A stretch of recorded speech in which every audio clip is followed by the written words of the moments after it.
Bismillahirrahmanirrahim. Assalamualaikum warahmatullahi wabarakatuh. Kembali lagi bersama kita di channel Permata Bandung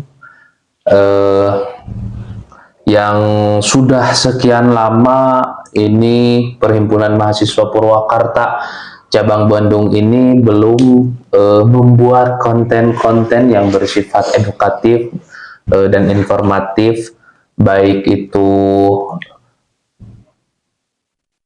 terkait dunia mahasiswa ataupun terkait fenomena-fenomena yang terjadi di Kabupaten Purwakarta.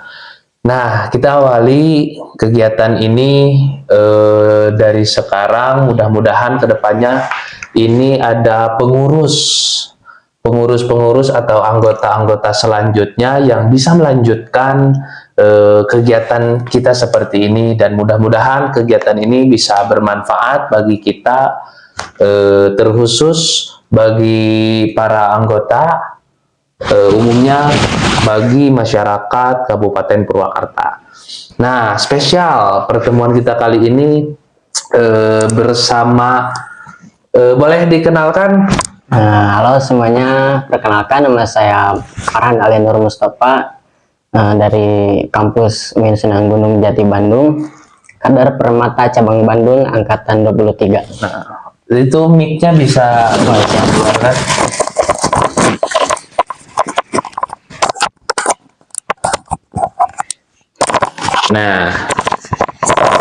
Nah, oke. Jadi kita kali ini bincang-bincang santai aja ya guys, mengenai kehidupan organisasi lah, organisasi mahasiswa yang terkhusus di lingkup Bandung Raya gitu. Nah, tadi sudah ya perkenalan, kita ngobrol-ngobrol santai aja gitu Kang, terkait dunia mahasiswa ini. Nah, tadi kan Kang Farhan ini mahasiswa ya dari UIN Bandung angkatan 23. Ya, boleh tahu jurusannya apa Kang? Ya, jurusan saya itu saya mengambil studi Akidah dan Filsafat Islam S1 di UIN Sunan Gunung Jati Bandung. Oke, jadi Akidah dan Filsafat ya.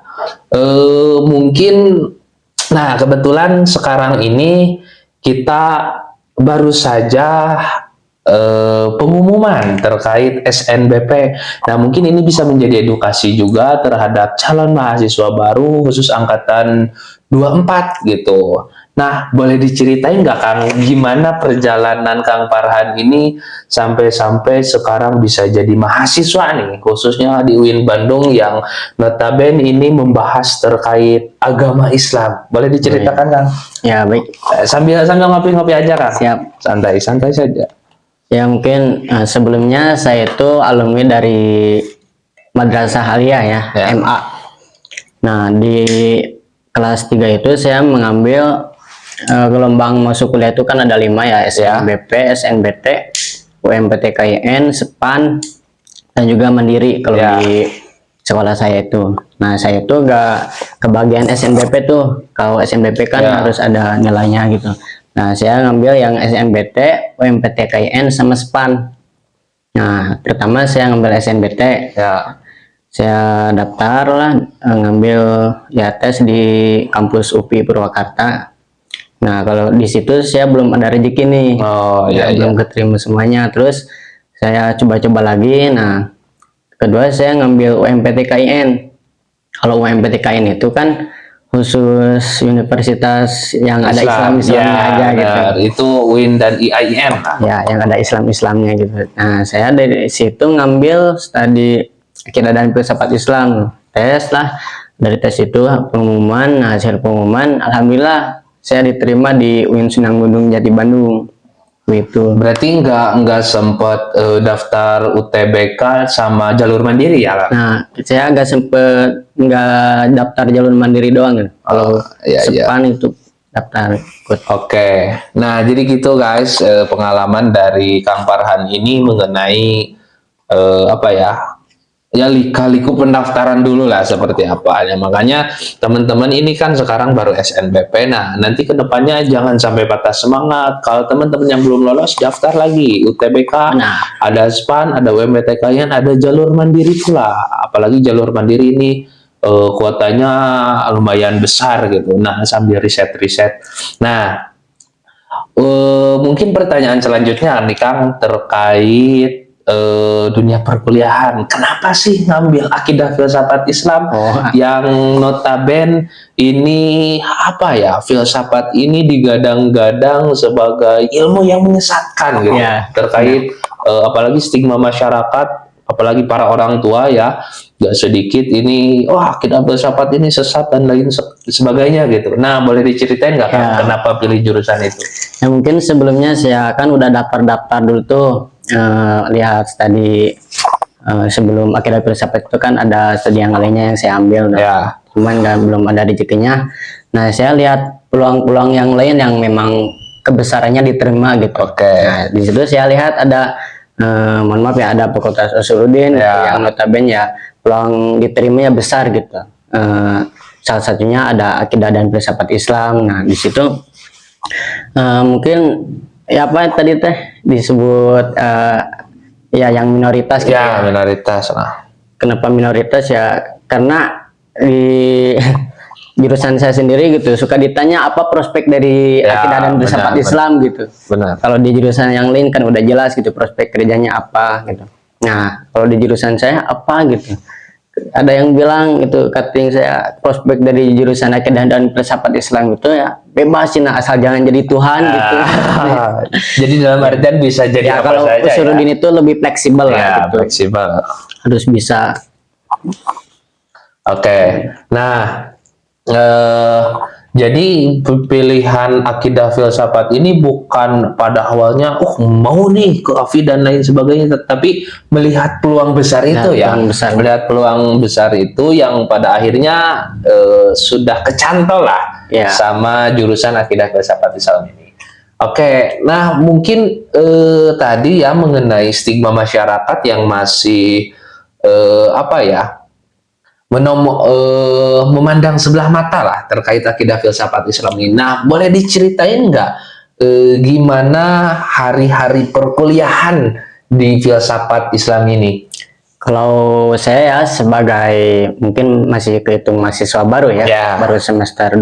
Nah, kalau di semester 1 sama semester 2 itu masih matkul-matkul umum yang wajib ada di UIN itu, seperti ulumul Quran, ulumul hadis gitu kan, wajib di UIN.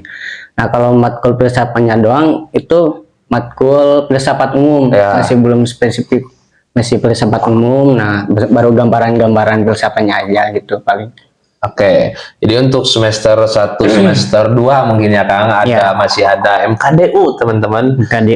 Jadi mata kuliah dasar umum yang mana ini kalau di universitas Islam ini biasanya mencakup ulumul Quran, ulumul hadis, bahasa Arab atau filsafat umum. Nah, itu pasti ada tuh matkul-matkul ini. Makanya teman-teman nanti yang keterima di UIN jangan kaget ya, walaupun pilihan jurusannya seperti manajemen, seperti sastra Inggris, itu pasti ada loh. Awas matkul bahasa Arab, tapi jangan dibawa pusing, kita enjoy aja, nikmatin aja gitu. Toh ini proses kita pembelajaran kan supaya lebih dalam mengenal bagaimana Islam itu. Nah, mungkin nih Kang Farhan selanjutnya boleh diceritain nggak kehidupan kampus di UIN ini seperti apa sih? Apakah kehidupan di kampus UIN ini seperti kampus-kampus umum lainnya, ataupun mahasiswa-mahasiswanya ini memakai sarung gitu, memakai antropologi kampusnya lah, seperti apa di UIN ini? Boleh diceritain Kang? Ya mungkin saya cerita dulu ya sebelum masuk ke dunia perkuliahan itu bagaimana mungkin. Berdasarkan pengalaman saya gitu ya, sebagai seorang yang cicingan gitu kalau sebenarnya. Nah, saya itu kan bingung dari kampung kecil dari Purwakarta gitu, terus merantau ke Bandung, nggak punya teman kan, punya teman atau apa. Nah, dari situ saya nyari-nyari tuh temen, nah kontak-kontak sama cutting yang ada di fakultas saya jurusannya. Kebetulan cutting saya itu Kang sendiri begitu. Nah, ya diarahin tuh di situ. Yang kebetulan pas itu ada tes urin ya. Nah, tes urin itu saya berangkat dari Purwakarta ke Bandung bareng naik kereta sama teman saya berdua lagi itu. Nah, terus pas di situ ya bagaimana sih gitu dunia perkampusan itu, bukan orang-orang yang terlalu berlebihan kecemasannya suka gimana gitu ya, suka apa itu berpikiran lebih lah, atau gimana gitu kuliah di perkampusan itu boleh batuk enggak gitu kan, lu suka berlebihan lah gitu kecemasannya. Nah, kalau menurut saya jangan berpikir terlalu berlebihan lah sebelum Anda melakukannya gitu, jalanin aja dulu. Nah, pas waktu itu kan ya tes urin terus masuk perkuliahan. Nah, dari situ mulai ada temen tuh dari daerah Purwakarta atau dari temen jurusan dari daerah lain. Nah, di situ juga kan PBAK, OSIS-nya kebetulan kan juga gitu. Nah, saya mulai beranikan lah untuk cari-cari temen, ngobrol, tanya sana sini gimana. Nah, dari situ mungkin mulai ada gambaran atau pertemanan dah gitu. Oke, jadi pada awal sebelum masuk, ketika udah diterima selalu overthinking gitu kan, terkait dunia kampus ini, takut gak bisa ini, gak bisa itu dan lain sebagainya.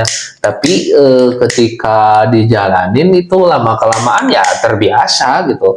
Saya kalau saya nih Kang selalu membayangkannya gini, ketika saya SD kan saya belum tergambar gitu bagaimana kuliah di bagaimana bersekolah di SMP, bagaimana bersekolah di SMA. Nah, selalu overthinking kan. Tapi seiring berjalannya waktu, toh teman-teman punya, toh teman-teman yang sekelas yang pada akhirnya sampai saat ini akrab lah gitu. Nah, jadi buat teman-teman yang sekarang udah lolos nih mau kuliah, jangan terlalu overthinking lah. Jangan terlalu overthinking.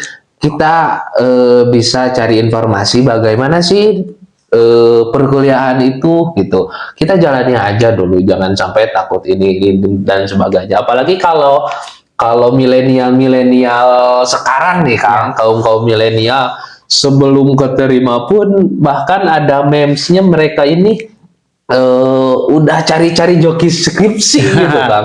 Padahal itu belum apa-apa gitu. Belum apa-apa udah nyari joki skripsi. Padahal itu 3-4 tahun yang akan datang. Sedangkan kan dalam perjalanan 3 atau 4 tahun itu kan ada proses yang dilewati gitu, pembelajaran. Nah, jadi itu akan ada apa ya? Akan ada penyesuaian tersendiri lah. Jadi jangan terlalu overthinking baru masuk mikirin skripsi, kan buat apa gitu kan. Nah, ternyata menarik juga ya pengalaman-pengalaman dari Kang Farhan ini mengenai dunia perkuliahan di UIN Bandung. Nah, saya ingin bertanya Kang terkait dunia mahasiswa saat ini gitu. Nah, dari kacamata Kang Farhan yang semester 2 jurusan Akidah Filsafat Islam di UIN Bandung, bagaimana sih penilaian Kang Farhan ini mengenai mahasiswa, dunia mahasiswa yang sekarang ini apa ya, notaben sudah sangat berbeda lah zamannya ketika zaman tahun 2010, tahun 2000-an dan lain sebagainya. Boleh ini kacamata kemahasiswaannya? Ya, baik. Kalau untuk memberikan penilaian mungkin dari saya belum bisa memberikannya. Soalnya saya juga masih awal-awalan gitu sebagai mahasiswa bagaimana.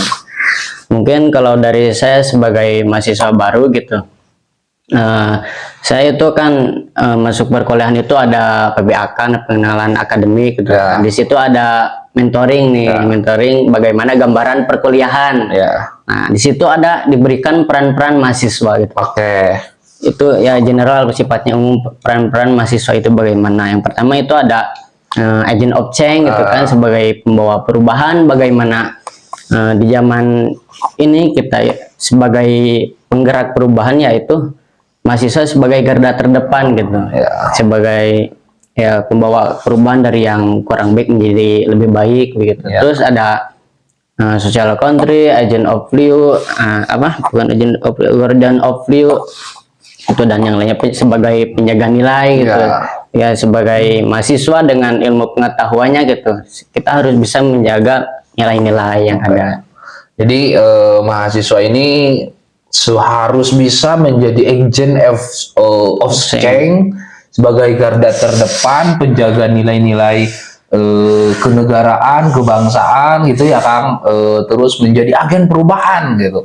Apapun yang dirasa dinilai kurang baik, baik menurut dogma agama maupun kebudayaan, itu mahasiswa harus mampu merubahnya ya Kang. Oke. Nah, sekarang ini kan ya tadi kembali lagi ya, akan ada mahasiswa baru nih angkatan 24. Boleh diberikan nggak saran-saran terhadap mahasiswa ini harus seperti apa sih? Apakah harus seneng turun ke jalan gitu, harus seneng orasi atau apa gitu Kang? Saran-sarannya boleh bisa disampaikan. Ya mungkin kalau menurut sepengalaman saya gitu ya, sebelum menjadi mahasiswa, yang pertama tadi jangan terlalu berpikiran yang berlebih-lebihan lah gitu. Bagaimana kehidupan mahasiswa itu.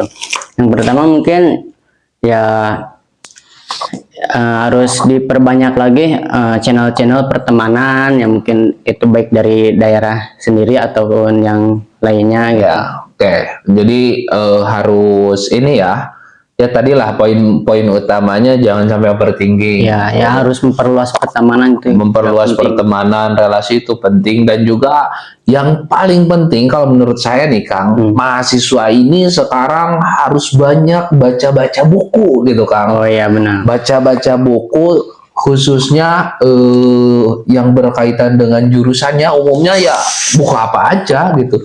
Soalnya walaupun mahasiswa ini disekat-sekat dengan jurusan yang berbeda kan, tetapi berkaitan dengan ilmu pengetahuan justru kita jangan istilahnya bauan lah.